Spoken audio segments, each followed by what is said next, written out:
Ladies and gentlemen, welcome to PRC Foundation. How are you? আজকে আমি তোমাদেরকে একটা বিষয় সুন্দরভাবে বুঝিয়ে দেব, সেটা হচ্ছে ডব্লিউ.বি. ইয়েটসের একটা কবিতা সেলিং টু বাইজেন্টিয়াম। এই কবিতাটার ক্রিটিক্যাল অ্যাপ্রিসিয়েশন নিয়ে আজকে আলোচনা করব। তো first of all guys, W B. Yeats সম্পর্কে আমরা কিছু তথ্য জেনে নিই। ডব্লিউ.বি. ইয়েটস হচ্ছে একজন আইরিশ পোয়েট এবং তিনি 20th century well known figure, central figure, one of the central figures, একজন বিখ্যাত কবি। এবং ডব্লিউ.বি. ইয়েটসের তিনি একসাথে তিনি একজন কবি এবং নাট্যকার। তার অনেকগুলো বিখ্যাত ড্রামাও রয়েছে, নাটকও রয়েছে। ডব্লিউ.বি. ইয়েটসের লাইফ ডিউরেশন হচ্ছে 1865 to 1939, 1865 সাল থেকে 1939 সাল পর্যন্ত। তো সেলিং টু বাইজেন্টিয়াম এই কবিতাটার ক্রিটিক্যাল অ্যাপ্রিসিয়েশনে বেশ কিছু পয়েন্ট তোমাদেরকে আমি দেখাবো, আর তোমরা এই পয়েন্টগুলোর আলোকেই আলোচনাটা করবে। First of all, background of the poem, অর্থাৎ এই কবিতাটা কখন লেখা হয়েছিল, কোন কাব্যগ্রন্থে প্রকাশিত হয়েছিল। এই কবিতাটা প্রকাশিত হয়েছে ডব্লিউ.বি. ইয়েটসের দ্য টাওয়ার নামে একটা কাব্যগ্রন্থে, এবং ডব্লিউ.বি. ইয়েটস এই কবিতাটা লিখেছিলেন 1928 সালে। তিনি যখন মাল্টা জ্বর থেকে যখন আরোগ্য লাভ করেছিলেন, তখন তিনি এই কবিতাটা লিখেছিলেন। আর এই কবিতাটা মূলত আয়ারল্যান্ডের এনভায়রনমেন্টটাকে ফোকাস করছে, যে আসলে এখানে পারিপার্শ্বিক অবস্থাটা কি ধরনের, ব্যক্তিভেদে কিভাবে পারিপার্শ্বিক অবস্থানটা ভিন্ন হয়ে থাকে।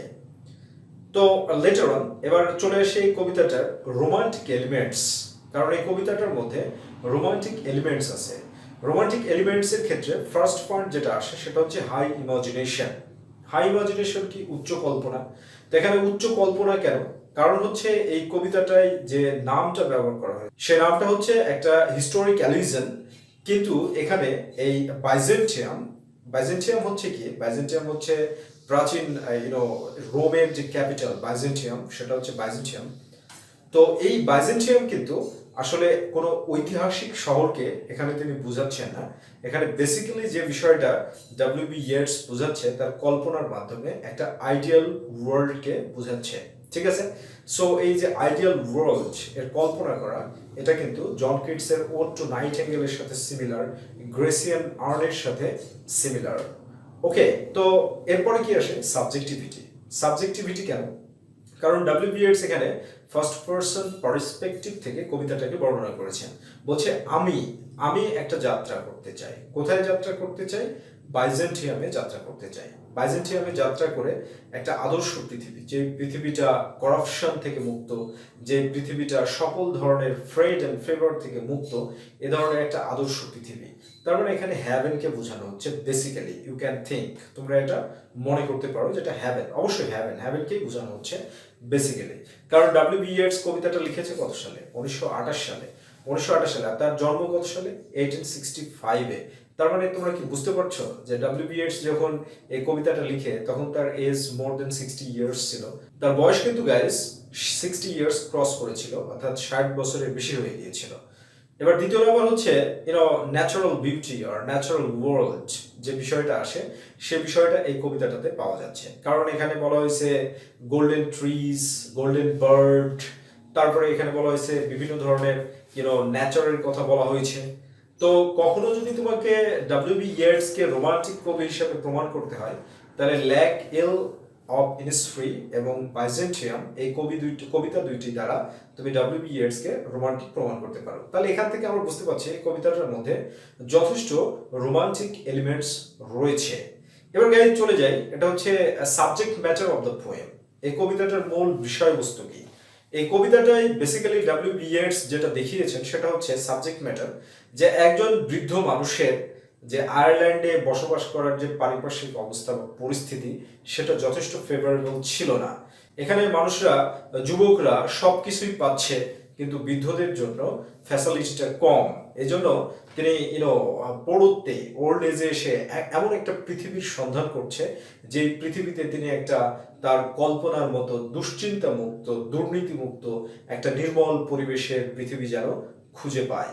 আসলে এখানে আমরা এই সাবজেক্ট ম্যাটারটা এটাই পাচ্ছি, যে রিয়েলিটি ভার্সেস আইডিয়ালিটি, অর্থাৎ কবি এই ডাবলিন শহরের, আয়ারল্যান্ডের ক্যাপিটাল যে ডাবলিন শহর, সেখানে তিনি বাস করছিলেন তখন, এই শহরের বাস্তব দুনিয়াটাকে ছেড়ে একটা আদর্শ পৃথিবীতে যেতে চায়, যে আদর্শ পৃথিবীতে সে কোনোভাবেই ডিস্টার্বড হবে না, সে সবসময়ের জন্য একটা শান্তিপূর্ণ জীবনযাপন করবে, এই ধরনের একটা মন মানসিকতা। So subject matter of the poem escapism, you can say escapism, তিনি বাস্তবতা থেকে পালিয়ে চলে যেতে চাচ্ছে। আর এই কারণে এই কবিতাটাকে কিন্তু ওড টু এ নাইটিঙ্গেলের সাথে ব্যাপকভাবে কম্পেয়ার করা হয়ে থাকে। যেমন জন কিটস ওড টু এ নাইটিঙ্গেলে কি করেছেন, তিনি স্কেপিজমের একটা ভূমিকা পালন করেছেন, তিনি বাস্তব পৃথিবী থেকে আদর্শ পৃথিবীতে চলে যেতে চাচ্ছে।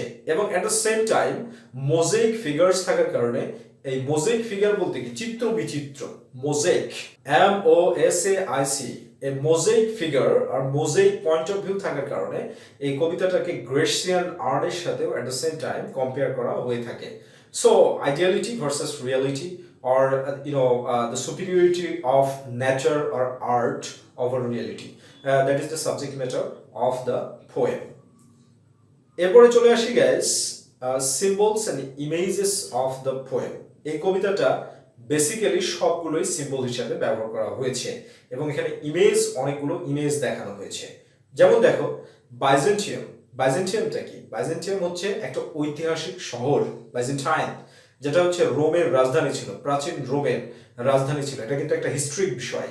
দেখো, ডব্লিউ.বি. ইয়েটস এর কবিতার মধ্যে কিন্তু হিস্টোরিক্যাল যে বিষয়টা, সেই বিষয়টা কিন্তু ব্যাপকভাবে একটা ভূমিকা পালন করে থাকে। এই বাইজেন্টাইন সম্পর্কে তিনি মাল্টা ফেভার থেকে আরোগ্য লাভ করার পরে বাইজেন্টাইন সম্পর্কে তিনি ব্যাপক পরিমাণে নলেজ গেইন করেছিলেন, এবং সেই নলেজের উপরে ভিত্তি করে আসলে বাইজেন্টাইনটা কি, মানে এই যে রোমের যে প্রাচীন শহর, এই শহরটা বিখ্যাত কি জন্য? এই শহরটা বিখ্যাত হচ্ছে কালচারের জন্য, ট্র্যাডিশনের জন্য এবং আর্টসের জন্য। তাহলে এখানে আসলে তিনি কি বুঝাচ্ছেন, যে তিনি এমন একটা আদর্শ পৃথিবী চান যেখানে কালচারটা অনেক ভালো, যেখানে শৈল্পিক নিদর্শন থাকবে, এবং যেখানে কোনো রকমের কোনো ঝানঝট, কোনো ঝামেলা থাকবে না। সো বাইজেন্টিয়াম এই নামটাই একটা সিম্বলিক নেম, আর এই নামটা দ্বারা কবি কি বুঝাচ্ছে? Ideal world, that means heaven. এরপরে চলে আসো জায়ার। জায়ারটা হচ্ছে কি? জায়ারটা হচ্ছে সিম্বলিক পয়েন্ট অফ ভিউ সবসময় ডব্লিউ.বি. ইয়েটস এর জন্য। জায়ার বলতে W B. Yeats basically rise and fall of সিভিলাইজেশনকে বুঝিয়েছেন। Rise and fall of civilization, এই দুইটা জিনিসকে বুঝিয়েছেন। তাহলে সিম্বলিক পয়েন্ট অফ ভিউ বলতে গোল্ডেন ট্রিজ, ইমেজ এবং সিম্বলিক পয়েন্ট অফ ভিউ বলতে golden trees, golden bird, hammered and different kind of images of the Byzantium, একবারে কি প্রলিফিক। ওকে গাইস, দেখো, গোল্ড বলতে এখানে ইমপ্লাই করছে হচ্ছে পার্গেশন। পার্গেশন মানে কি? পার্গেশন মানে হচ্ছে বিশুদ্ধিকরণ। হলি ফায়ার বলতে বোঝানো হচ্ছে পিউরিফিকেশন। মোজাইক বলতে বেসিক্যালি বোঝানো হচ্ছে কি, যে হার্ডনেস, কঠিনত্ব, জিন্দেগির যে একটা ব্যাপক কঠিনত্ব, ফ্রেড অ্যান্ড ফিভার, সেই জিনিসটাকে কিন্তু বোঝানো হচ্ছে। তাহলে আগেই বলেছি যে জায়ার বলতে rise and fall, that mean revolution of the historic cycles, অর্থাৎ সভ্যতার উত্থান পতন, এই বিষয়টাকে বোঝানো হয়েছে। তাহলে এটা এখানে যে ইমেজ অ্যান্ড সিম্বলস ব্যবহার করেছে, সেই ইমেজ এবং সিম্বলসের মাধ্যমে একবারে ভিভিড একটা ডেসক্রিপশন দেওয়া হচ্ছে। সেই ডেসক্রিপশনটাকে তিনি একটা আইডিয়াল ওয়ার্ল্ড বা আইডিয়াল একটা পৃথিবী চান। লাস্ট পয়েন্ট গাইস, তোমরা যেটা দেখাবে, form and style of the poem. Form and style বলতে কি, আসলে এটা কোন ফর্মে লেখা হয়েছে? Basically this is a lyric poem. কোন ফর্মে লেখা হয়েছে? Lyric poem.